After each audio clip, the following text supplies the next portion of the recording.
Welcome to Crossroads, everybody. My name is Kyle. If we haven't met before, pumped that you're with us. You maybe have just come back to church from the summer. Maybe you're not new, you're just coming back to church, starting rhythms again. Maybe you're at one of our college campuses. What's up, Oxford, Uptown, and you're just coming back to school. Hey, by the way, you might not know this, that we launched a new community just last weekend on the college campus of the University of Kentucky. What's up, Big Blue? Pumped that you're with us. It's awesome. It's awesome. Well, we're starting this series on progress in technology today. And a lot of times when we do series or messages, like we like to be cute about it, you know, like save the punchline and like throw you off a little bit. I'm just going to give you the punchline early today. From the very beginning, here is the punchline in this series. You need to know that at Crossroads, we believe that God is wildly pro your progress. That maybe you walked in here feeling stuck somewhere in your life. Our belief is that God wants you to make progress and to get to better and better and better places in your life. And we believe that technology is a gift from God. We believe that God is pro our advancement as a human species, making new tools, inventing new stuff. We believe that technology has amazing potential to help you and I connect more to each other and more to God. That's the punchline. In this series, we'll be unpacking just how to do that. Now, one of the things I love most about the Crossroads community is that we are not status quo obsessed. You can't accuse us of that. We are not status quo obsessed. We are progress obsessed. In fact, we get more excited about somebody who goes from a 1 to the 2 on the spiritual scale. I mean, there's not one, but if there was, like a 1 to a 2, than somebody who just stays a 7. We get more excited about progress because God has hardwired the world for progress. You see these leaves behind me here? You know, if you went outside this summer at all, you saw this universal truth at play in nature, which is healthy things that are making progress, or things that are growing, going someplace. And that's what we want for you and for me this series, this year at Crossroads. Before I go any further, let's pray. God, we just love that you want our progress. And I know that I believe that. I also know that some folks who are in this room right now or who are watching this, listening to this, aren't so sure about that. And so my prayer today, Father, is that you would show up, that you would break through, that you would progress each and every single one of us from wherever we are to closer to feeling and sensing you and your goodness in our lives. Would you do that today? Amen. Amen. Well, I don't know about you, but I like progress. Like, I want to get better in my life. I don't want to stay the same, you know. I hope when I die, whenever that happens, I'm better than I am right now. I want to make progress, which is why I love technology, because nothing in our world embodies progress more than technology, right? I mean, technology, oh, by the way, let me give you a definition. This series, we're talking about technology, so we're all talking the same thing. When we say technology, we mean tools that increase our power. That's technology, plain and simple. Tools that increase our power. And the promise of technology is pretty simple, right? It says, I am the power for progress. It says, where do you want to go? You want to get smarter, faster, farther? Technology says, I'm the answer. In fact, it says that progress, the key to progress, is increased power. Increased power. And I like technology, I like progress, and I especially love power. I love power, which is why I needed a new table saw a while ago, and I bought a 1986 Powermatic 66 table saw, baby. It was amazing. We bought this house, my wife and I, that needed some work, some renovations, and we discovered, due to our small bank account, that the way to make the most progress was for us to pretty much do all the work. And so I bought a table saw to help build stuff, to make progress on projects. And if you've never done any kind of woodworking or construction before, you don't know this, so I'm just tell you. The table saw is the heart of the workshop. Everything goes across it, okay? Now, I also have to say, some of you, when I talk about a table saw, you're like, oh yeah, I have a table saw. No, you don't have a table saw. That's not what I'm talking about. If you have one of these, that's not a table saw, that's a crafting toy. And it's very cute that you have it, and I'm happy for you. You can build crafts with it and whatnot. That's fine. This is a crafting toy, just like this is not a dog. That is a barking cat. That's what that is. I would just like us to call things like they are. That's all. And that's too much to ask for. I didn't get one of those. I got a Powermatic 66, a 500-pound cast iron, 3 horsepower, 240-volt wood-crushing beast. That's an undoctored photo, by the way. That's just what it looks like, sitting in my garage. I love this thing. It crushes wood. Crushes wood. The medical term for that, as I'd find out later on, is macerate. Macerate. I discovered this about 4 weeks ago. I was cutting a dado, which is like a fancy way of saying a groove in a board. Usually when you use a table saw, you're separating a piece of wood into two. So there's an 1/8" blade that kind of cuts and then separates. And you got two boards. I was cutting a dado, and I had an 1-inch-wide blade set up to cut a groove in this board so I could stick a shelf into it. And I just did what I always do with dados, which is I pushed the piece of wood across the blade over here. And when you cut a dado, you want the depth right. So you push it across, and then you kind of pull it back to make sure you get the full depth of cut. But this time, when I pulled it back, the second I started putting backward pressure on that board, the saw grabbed it. And when I say grab it, I mean it was like this, pop! And the board in both of my hands shot right across that blade. And the power of it shocked me. I knew all the stats, 500 horsepower, 240 volts, 3, all that stuff. I knew all that stuff, but the power shocked me. And the first thing I noticed was that my finger felt wet. And I looked, and where the end of this finger used to be was what looked like fresh ground beef and hanging skin, like somebody had peeled it like a banana and then just crushed it all up. It was disgusting. And in that moment, you just react instinctually. I mean, I was just like, oh my gosh. And I ran out of the workshop, which is detached from our house. I ran to the house. I get 3 steps outside the workshop, and I hear the saw behind me still on. I was like, oh crap, I gotta go back. So I run back, turn off the saw, I run to my house. There's a trail of blood just through the whole workshop. It's still there. I haven't cleaned it up yet. And run to my house. I open the door. I yell for my wife. I'm like, Sarah, I hurt myself on my saw. We gotta go to the hospital. And then I run to the kitchen, I grab a dry paper towel, mistake, the dry part, crush it onto my finger, because I don't really know first aid, and I think you're supposed to squeeze it. I'm not sure. So I just start to squeeze it, try not to pass out. Sarah yells for our kids who are upstairs. It's bedtime, so they're in their rooms. And she says, kids, get your shoes on, get downstairs, get in the van, we gotta go, Daddy hurt himself. So they run downstairs, and they hop in the van. We speed off, Sarah's driving around. I'm just trying not to pass out. About 10 minutes into the drive, Sarah stops, and she like looks in the back seat at our 2 boys, 6 and 8, and they're in nothing but their underwear and shoes. And I was like, wonderful obedience. However, she's like, oh no, we can't take you into the emergency room like that. I'm like, I'll bet we can. I'll just keep going. Yes, we can. We get to the hospital, sign all the paperwork and stuff. I'm sitting in the chair. Feels like forever. Finally, the door opens and a nurse comes out. He's like bored out of his mind. Got a clipboard. He's like, Kyle Ranson. I raise my hand. That's me. He says, what happened? I go, cut myself on a table saw. And immediately his demeanor changes. He's like, oh, this will be good. Cool. Come with me. Nurse guy, that was not comforting. If you're watching this, don't do that. Not comforting. Spent the next 4 hours at the emergency room where they did all kinds of torture, helpful things to help my finger get better, like clean it out and inject it with numbing stuff and all kinds of stuff. At one point, a doctor is attempting to stitch it back together. And this is when I learned the word macerate.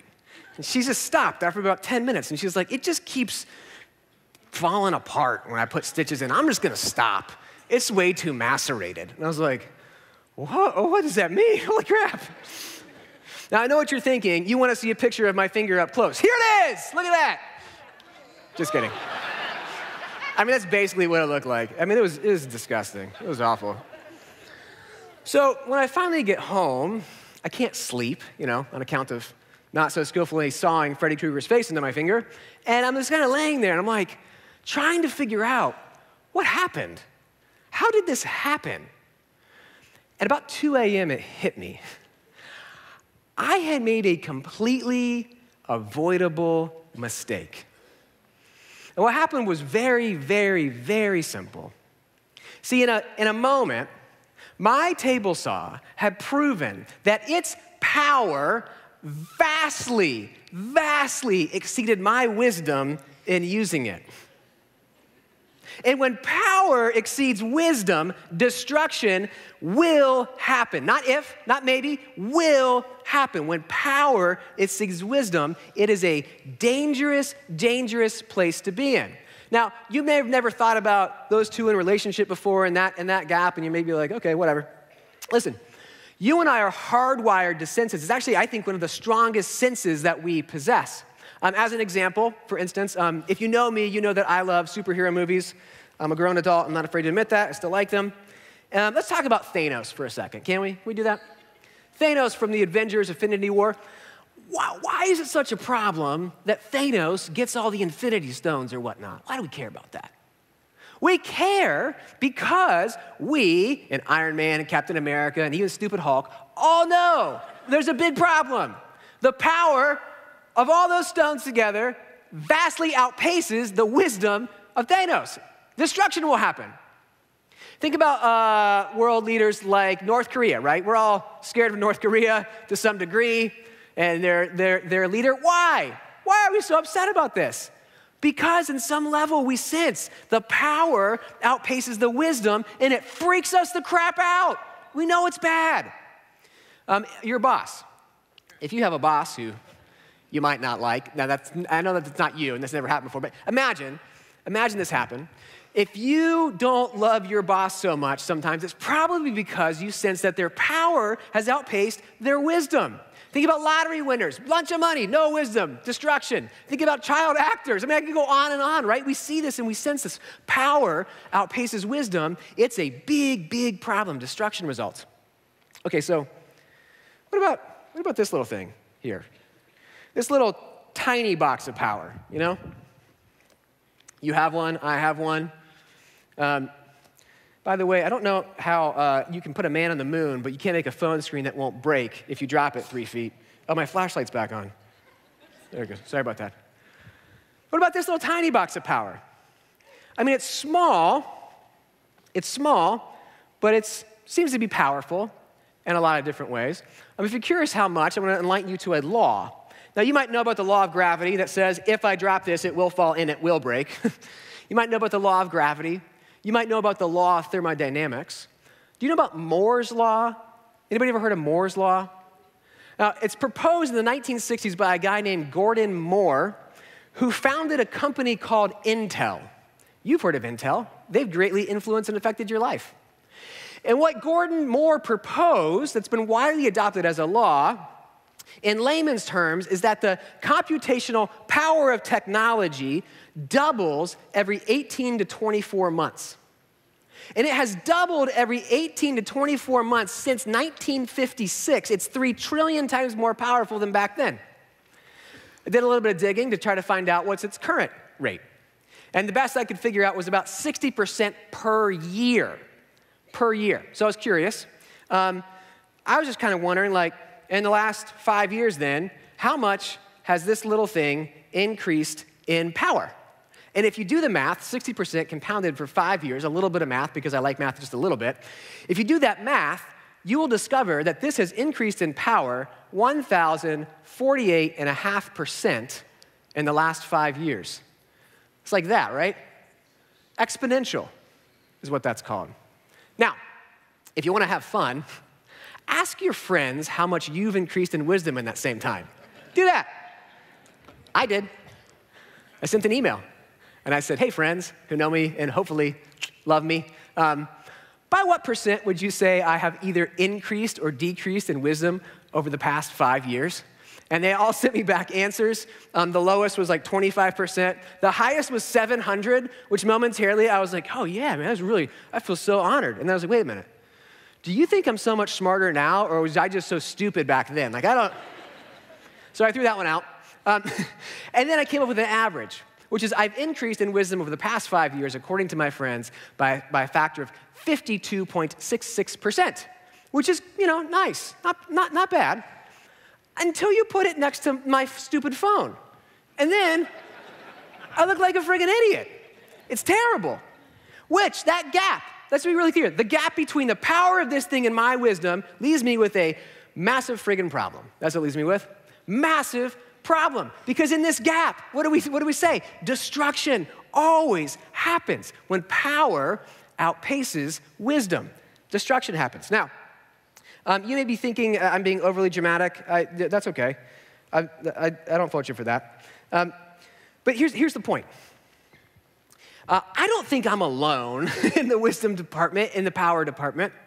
And my hunch is that maybe you, like me, maybe your wisdom hasn't kept pace with the power of the tool in your pocket. And maybe that is a problem for progress because, see, the opposite of progress is regression, destruction. Another word is maceration, you might say. Now, there's lots of research on technology and its effects. And like I said, there's been lots of amazing things that technology does. Technology can do amazing, amazing things. Also, though, it can cause some damage. Just Google effects of technology on humans or something and spend 10 minutes reading it. And you'll find some stuff like I did. Like technology usage has been linked to things like anxiety, addiction, depression, feelings of isolation, impatience, all kinds of stuff. And it's changing us, not just in positive ways, but in some really negative ways. This is an article, quote from an article by a guy named Simon Sinek. You might have heard of him. He's had some really popular TED Talks. The article is called How Do Cell Phones Impact Our Relationships? He said this. He said, we have a generation not of entitlement, but of systematic impatience. The problem is that we think satisfaction in life, fulfillment, love, and friendship, which are like the things we're trying to make progress towards, right? We think those things happen just as immediately as Netflix, and they don't. It takes work. And we're not learning the skills to be human, like how to love, how to interact, how to engage, because it's slow and boring and hard work. The power outpacing our wisdom has caused some destruction. We just admit that a little bit? There's a guy, I'm going to show you this video clip, another expert in the tech world. He used to work for Google building technologies. And at some point, he got very dissatisfied with the effects of his work on people, and he decided rather than build technology, he would educate about technology, about both the potential and the destructive dangers. He started a nonprofit to help people out of technology addiction. This is him on the BBC just recently. It's much bigger than addiction. I would actually call it an existential threat to the human race. And the reason is because there's 2 billion people who use a smartphone every day. 2 billion people use Facebook.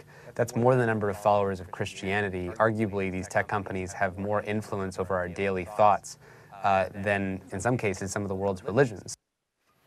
Isn't that crazy? That's nuts, right? Like, world religions have been around for thousands upon thousands of years. This was invented about a decade ago. More impact than major world religions. It's crazy. It's absolutely crazy. The power of this thing has outpaced our wisdom, which means you and I are in a precarious position. Now, if you recognize the power in the thing, one of the good questions to ask would be like, what kind of power does this thing have? It would have been helpful for me to understand that my table saw had the power of maceration, for instance. Didn't know that. Now I do, painfully. So I've asked this question, like, what kind of power does this thing hold? I mean, computational power is abstract, but like, what's the effect of this thing on my life? And one of the things that I've discovered is that the core power in my life is it's a transportation device. You know, like it doesn't take you anywhere. I'm not actually putting my weight on it, by the way. That would crush it. Just so you know, if you're uncomfortable. It doesn't actually take me anywhere physically, but it takes me away further and faster from people I care about, places I am, faster than any plane or car or anything ever could. It's a transportation device. And in some times in my life, that's really a positive thing. I'm part of a guys group, just a group of guys. We meet together every Thursday night and drink beers and talk about life and make jokes and stuff. And we also have a text thread. And I would say, like, I don't know, 80% of our interaction is probably on a text thread. And now most of that is just like making fun of each other and telling jokes and stuff, but there's also some meaningful interaction in there. We share prayer requests. We talk about, hey, I'm about to have this important meeting. Can you guys just pray for me real quick? Or, hey, I'm not sure about this. And it's an amazing transportation device because before this thing existed, I couldn't connect with my friends like I could. And that's really positive. But on the negative side, I've also discovered this thing takes me away from some of the people I care about most. And I know this might sound like a cliche story, but it's real. This happened to me. Maybe it's happened to you. Maybe people are saying the same language to you. I probably 6 weeks ago, in preparing for this message, and let me just say too, with this topic, sometimes I get to speak at Crossroads on a topic, and I'm like, all right, I like this topic. I feel like I got it kind of handled, and I'm excited to share about it from like expert position. This one is a little bit different. When I was preparing for it, it felt more like a splash of cold water, like God was going, Kyle, wake up, wake up. This thing is doing great things in your life, and it's also causing pain and destruction. You need to wake up to its power. You need to wake up to its power. You need to seek to increase your wisdom.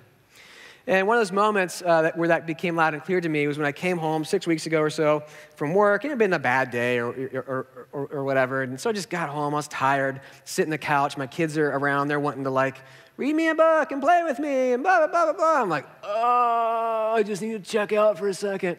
So I pull my phone out, and I go to ESPN.com or, whatever, and just start doing stuff, and I'm on here, and my kids are next to me. I have 3 kids, and they're going, Daddy, Daddy, Daddy, Daddy, Daddy, Daddy, Daddy. Heard none of it, Until one of them said, Daddy, we want you to be with us. I went, be with us? I'm not with you. And I realized in that moment that when I am on this and my kids are right next to me and they're trying to interact with me, they don't understand, Daddy had a hard day and he just needs a quick break. They don't get that. And they don't get, I'll bet there's some important world news happening that Daddy just needed to keep tabs on in case it would directly affect our family tonight, They don't get that. They don't. And they don't get, I'll bet Daddy just needed to check on work really quick because, he pays for like our food and our clothes and our mortgage and such. I bet we're so thankful for hardworking Daddy. No. What they understand is Daddy doesn't want to be with us right now. Daddy would rather be somewhere else. Daddy would rather be just about anywhere else. It's painful. I had to talk to him about that. I go, I'm sorry, kids, you're right. I'm really sorry. And I have to make some changes. It was causing pain. When power outpaces wisdom, pain is the result. Often as humanity, when it relates to progress, this is why technology, I think, is so tempting to us, wanting to make progress in our lives. Because we think progress will happen when I get more power. And so we go after power. That's all the sales hooks for this thing, right? It's faster and it's better and more processing speed and it's got 42.9 nano whatevers. And we're all like, I don't know what that means, but that sounds like more than last year. I'll take one, When my wife and I got a new phone plan recently, we go in, and the 2 options for the phone plan in the AT&T store were unlimited or unlimited plus. Like, do you know what unlimited means? By the way, we'll definitely take the plus version. Thank you very much. Thank you very much. We think it comes from increased power. It doesn't. It doesn't. It comes from increased wisdom. Increased wisdom. God says if you want to make progress, seek to increase your wisdom. Don't worry about power, go after wisdom. This is a piece of ancient wisdom from Proverbs 4. It says this very, very clearly. Proverbs 4, 7 through 9. Wisdom is the principal thing, not power. Wisdom. Therefore, get wisdom. And in all you're getting, get understanding. Exalt her, and she will promote you. That's progress.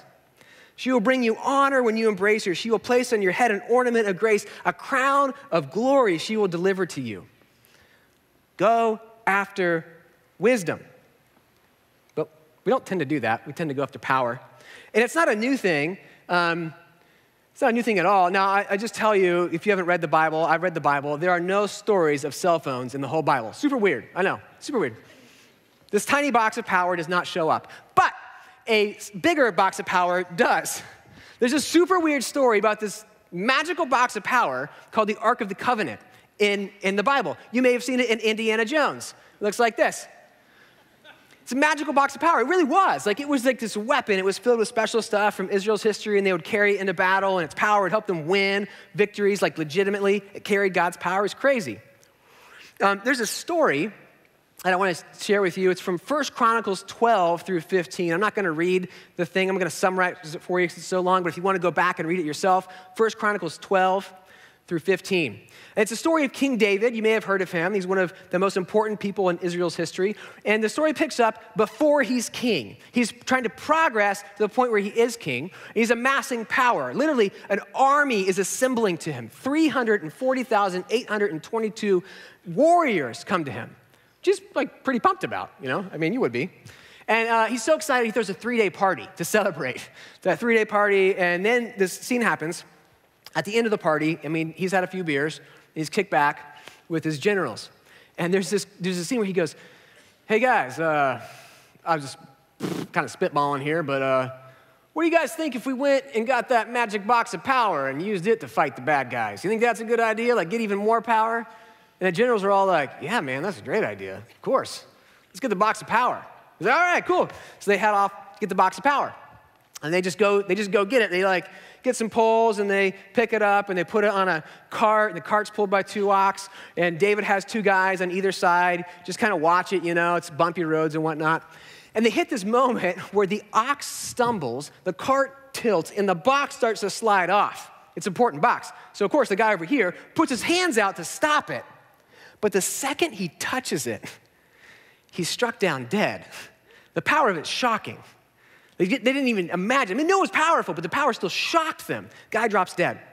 Now, what happens next is really interesting, and I'll tell you what David does.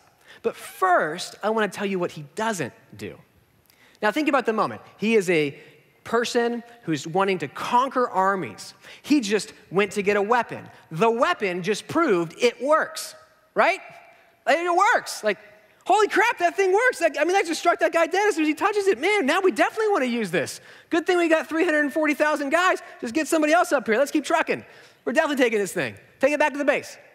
Come on, guys. No, he doesn't do that. But that would make sense. He doesn't do that. Instead, David does something I think you and I can learn a lot from. This 3,000-year-old story. What we do with our boxes of power. David, this is totally true. David goes, that's more power than I understand. And so he literally, rather than take it to his house, he literally drops it at his buddy's house, which I can't even imagine how that conversation goes. You know, like, hey man, can you mind just like put this in your garage or something or whatever? But he intentionally drops it off and he limits his power. He puts distance between himself and the thing that outpaces his wisdom. He goes over there. And then the next chapter is also really interesting because you kind of see a different David. Rather than going after power, he starts to go after God's wisdom. It starts with a battle that's coming up, and he asks God, should I fight or not? God tells him, yes, fight the battle. David does. He obeys God's wisdom, and he wins.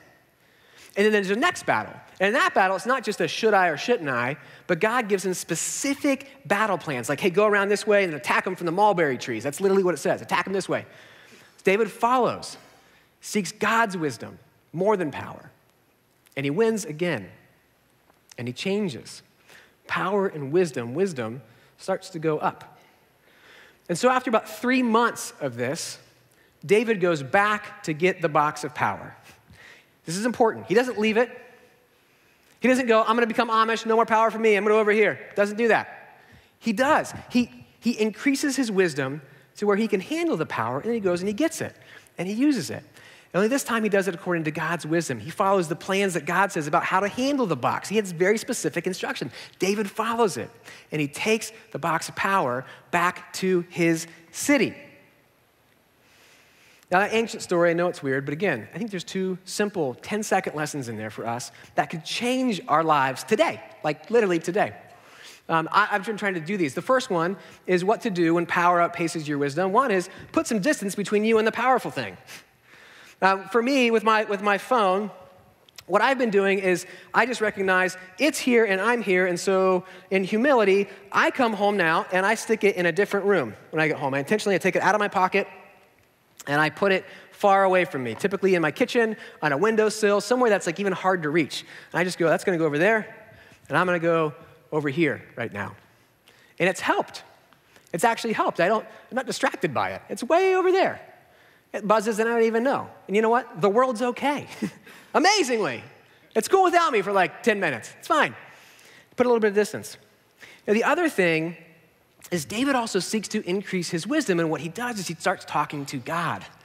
It's crazy. I don't know if you've ever thought about talking to God as it relates to your technology, but that's what David does. He talks to God about it. And that's what I've been trying to do. One of my knee-jerk reactions for years has been in my commute home, I just pull a podcast up on this thing and plug it in and listen to it. And it's like, my commute's about 30 minutes, kind of like brainless time, just to do whatever. But lately I've been asking God, say, hey God, I have like 30 minutes. What do you want me to do? And I just try to do like whatever I sense he wants me to do. There's no audible voice or anything, but just kind of sense like, yeah, podcast or not. And sometimes it's a podcast. And there's like, again, there's valuable, incredible stuff. Technology can help us connect to God and others even more. So I listen to a Crossroads podcast, IKR. If you don't know what IKR is, season 2 just released. It's amazing. You should listen to IKR. And it'll connect me and it'll move me. Other times, God will say, hey, no technology right now. I just want you to think about your family. You're going to go home to these important people who mean so much to you. I want you to think about them before you get to them. And so in those 30 minutes, I'll think about my wife and my kids, and I'll think like, gosh, I wonder how Benjamin's day was. I know he's having problems figuring out math. He's just bored with it. Maybe I'll ask him about that and try to encourage him. And I wonder what day Eli had. Eli loves sports. Maybe I'll play soccer with him when I get home. He would love that, you know? Or I'll think about my wife, and I'll think, I wonder if her day was good or bad. I should remember to ask her and actually engage with her. That'd be great. And when I do that, what I'm seeing is I'm making more progress in the most important relationships in my life. My family's getting better. It's slow, but it's happening. Slowly, I'm increasing in wisdom. And here's the thing. Go back to what I said, the punchline in the beginning. I don't know what your perceptions of God are walking in here. It majorly bums me out that a lot of stuck in the status quo, obsessed with staying where you are, boring people have misconstrued God into this status quo obsessed, boring God. He's not. He is wildly pro your progress. That's incredible news. He wants you to get better wherever you feel stuck in your life. He wants you to push you farther to better places. If you want to understand anything about the Bible, the most helpful thing is to look for through lines that run through the whole thing. And this idea of progress is one of the most massive ones, from the beginning to literally the very end. In the very beginning, there's these people called Adam and Eve. They show up on the scene, and God says, hey, the earth, here's what I want you to do. Be fruitful, multiply, subdue it, make it better. Progress, make it better. There's a famous guy named Abraham. You may have heard of him. God says, hey, Abraham, I want you to leave the country where you are because I'm taking you to a better place. There's something called the Promised Land. We're going there. A guy named Moses you may have heard of. He says, hey, Moses, I'm not happy with my people being stuck in slavery in Egypt. I want you to move them out of slavery to the Promised Land. Go to a better place. Joshua is another name. You may have heard of him. God says the same thing. Joshua, go to the better place. God's constantly thinking of better places for your life. That's his dream and his hope for you. And then there's Jesus. There's Jesus. You know, maybe you've heard the name Jesus. Maybe you walked in here with no spiritual whatever, but you've heard that name.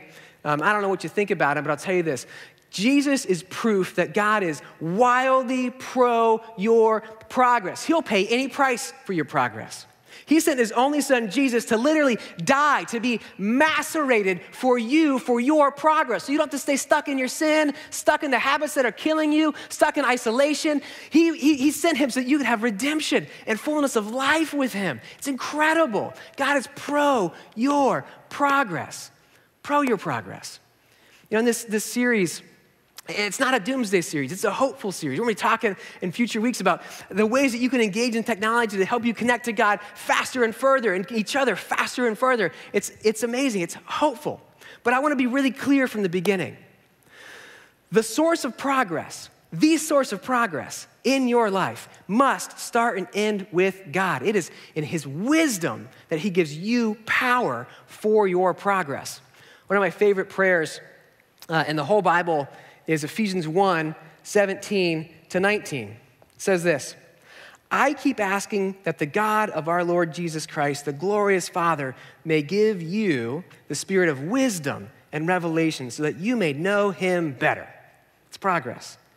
I pray that the eyes of your heart may be enlightened in order that you may know the hope to which he has called you, the riches of his glorious inheritance in his holy people, and get this, his incomparably great power. Incomparably, like more than your cell phone. incomparably great power for us who believe. God is wildly pro your progress, wildly pro your progress. But progress starts and ends with God as the source of power and wisdom in your life. Now, you may have walked in here with a place in your life that you're like, you saw that word progress up there, and you're like, oh, good, I could use some progress. I want you to think about that place in your life right now. Just kind of pull it from the back of your brain to the front of your brain right now. Maybe it's a career that feels stalled out. Maybe it's a marriage that has just flatlined.